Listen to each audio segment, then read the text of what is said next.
pamoja na wafanya wachungaji wenzake wanaofanya kazi hapa na utume wa shughuli zote wanazozifanya. Tunashukuru vile na viongozi ambao wanashirikiana nao na wanafunzi vile wapano wanaokuwa hapa.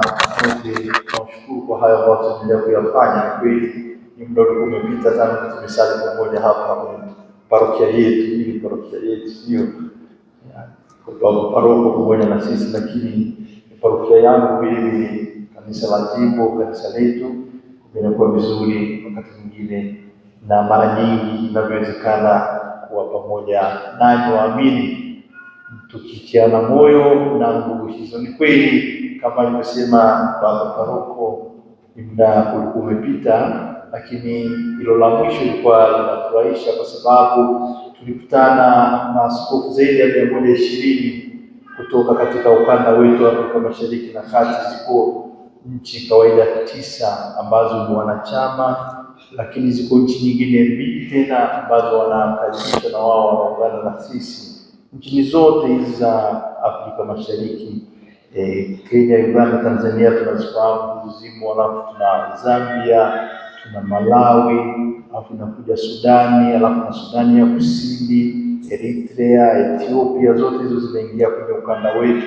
Alafu tunakuja hizo nyingine ambazo zimeshirikishwa, Djibouti pamoja na Somalia, tunakuwa nazo zote. Kwa hiyo tunakuwa wengi. Ujumbe ni huo tu kwamba tulikuwa na mada kubwa hiyo ambayo tulijadili, na kweli vijana wanafurahi kusikia tayari wanaitwa leo viwawa wakutanike. Basi tutakapokutanika mwanze kufikiria sasa polepole, kesho tunakuja, yatakuja kwa wote yale ambayo tumeyajadili, maamuzi yaliyotolewa yatawekwa wazi, lakini mada ilikuwa ni hiyo kubwa sana kama tulivyosema pale kwa kifupi sana, bila kuingiza tu katika ya tafakari pamoja na sisi hilo la vijana ambao tunapenda tutembee nao kisinodi, tukiomba kabisa tujenge hayo madaraja ya umoja, ushirika huo, ya haki pamoja na utawala bora, pamoja na hizo fadhila nyingine nyingi za Kristo ambazo zinabidi zionekane katika hao vijana, lakini tukitumia hasa zaidi na familia zetu, alafu na vikundi mbalimbali ambavyo vinakuwepo kwa wote.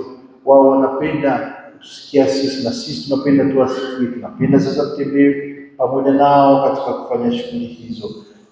Moja tu ambalo napenda kusema niomba niwaombe vile tuwaombee hao maaskofu wote katika shughuli zao na makanisa yao hayo, majimbo yao na nchi zao, katika yote haya ambayo tumeyajadili tuweze kuyaona yanafanyika kwa wote, ni katika makanisa yetu, lakini katika jumuiya zetu, vile katika jamii, katika maana ya nchi kwa ujumla na wakazi wake wote bila ubaguzi, ili mradi tuweze kukaa pamoja katika kuyafanya hayo yaliyo mazuri ambayo yanakuja kujenga hilo kanisa la Mungu hapa ulimwengu, kujenga mji wa Mungu hapa ulimwengu, ambao mji wa Mungu haubagui.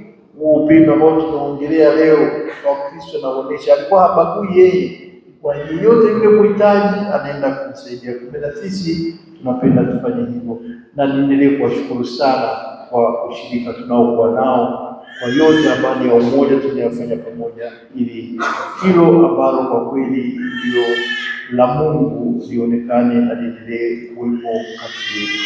Basi nizidi kuwatakia Jumapili njema, na Mwenyezi Mungu azidi kuwa nasi, atulinde na tuweze kuyatenda na kuyafanya mapenzi yake. Asante sana, na Mwenyezi Mungu awabariki.